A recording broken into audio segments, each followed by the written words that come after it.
Quand je vivais en Russie, j'ai été comédienne. J'ai travaillé dans un théâtre avec une troupe, dans les spectacles, je jouais le personnage, etc. C'était bien.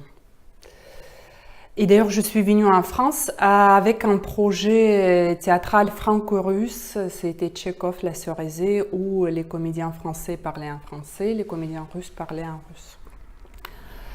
Et en commençant ma vie en France, je pensais que je vais être comédienne. J'ai pris du temps pour apprendre le français. Après, il y avait du temps pour commencer à être compréhensif, que voilà, donc les gens commençaient à me comprendre, et etc., etc. Et donc, il y a toujours mon accent. Il y en a jusqu'à aujourd'hui en tout cas. Et avec cet accent-là, certes, j'ai été tout de suite, je suis rentrée tout de suite dans un cadre, les personnages slaves, ou en tout cas les personnages étrangers. Et voilà, donc c'était assez strict et il fallait quand même travailler le français. Cette époque, elle m'a fait beaucoup de bien pour mon français, pour mon accent, pour ma prononciation, etc., etc. Mais dans le travail sur le personnage et dans le travail sur l'histoire, il y avait les moments compliqués, il y avait les moments pénibles. Parce qu'il fallait absolument que le public me comprenne. Il fallait absolument parler bien, il fallait prononcer les mots, il fallait tenir les phrases, il fallait avoir la mélodie à la française, etc., etc. Donc il y avait toujours les ruptures dans le travail, on n'entend pas très bien, on ne comprend pas très bien, surtout dans les monologues, etc. Et du coup, ça est devenu non seulement technique, ce qui est bonne chose, on a parlé de la technique, mais c'est le travail de l'intérieur, tout ce que je devais vivre avec mon histoire et mon personnage, c'était toujours bloqué. Et un jour, j'ai rencontré, et juste avant, encore une phrase, que j'ai été bien consciente qu'il faut absolument que j'arrive avec cette prononciation maximum parfaite, ce que je peux faire, pour être compris devant le public et pour que mon personnage vit sur la scène et qui a la valeur. Et un jour, j'ai rencontré quelqu'un qui n'a rien à voir avec le théâtre, donc je lui parlais de ce problème et j'étais ce soir triste, que je peux plus, ça sert à rien, ça me donne rien et je perds les personnages, j'ai plus de plaisir, etc. Et cette personne, elle m'a dit, mais pourquoi tu parles pas en russe sur la scène? Je dis, je suis dans un projet français, en France, devant les gens qui sont français, donc il faut que je leur raconte cette histoire et il faut que je sois comprise. Il dit, non, non, non, il faut que tu parles en russe.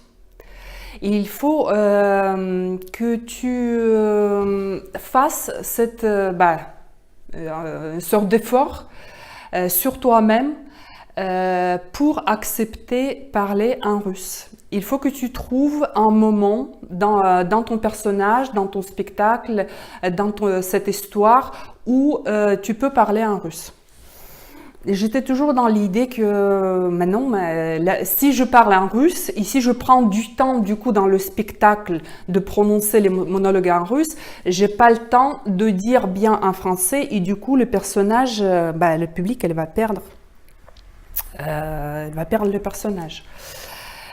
Et cette personne, elle m'a dit les belles choses, que c'est le contraire, tu vas donner aux Français, les gens qui vont t'écouter, qui vont te regarder, ils vont te donner tu vas les offrir la liberté d'imagination, la liberté de perception.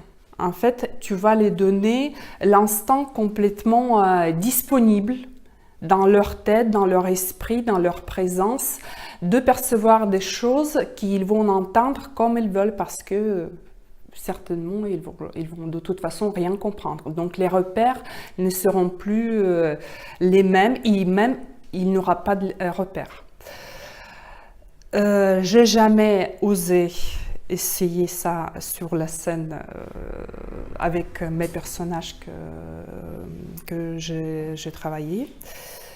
Donc je me dis ce soir, de toute façon, je peux me faire un petit plaisir. Donc j'ai préparé. J'ai pris tout petit morceau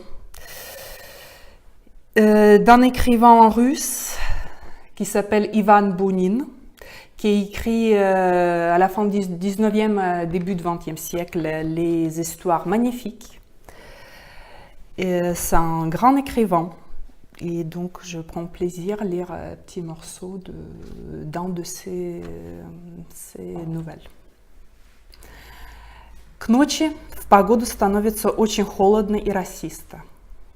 Надышавшись на гумне ржаным ароматом новой соломы и мякины, бодро едешь домой к ужину мимо садового вала. Голоса на деревне или скрип ворот раздаются по студеной заре необыкновенно ясно. Темнеет. И вот еще запах. В саду костер и крепко тянет душистым дымом вишневых сучьев. В темноте, в глубине сада сказочная картина точно в уголке ада. Пылает около шалаша багровое пламя, окруженное мраком, и чьи-то черные, точно вырезанные из черного дерева силуэты двигаются вокруг костра, мигая гигантскими тенями, которые отходят по яблоням. То по большому дереву ляжет черная рука в несколько аршин, то четко нарисуются две ноги и два черных столба.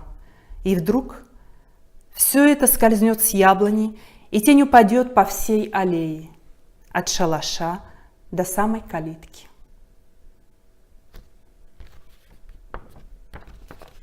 Merci. Спасибо.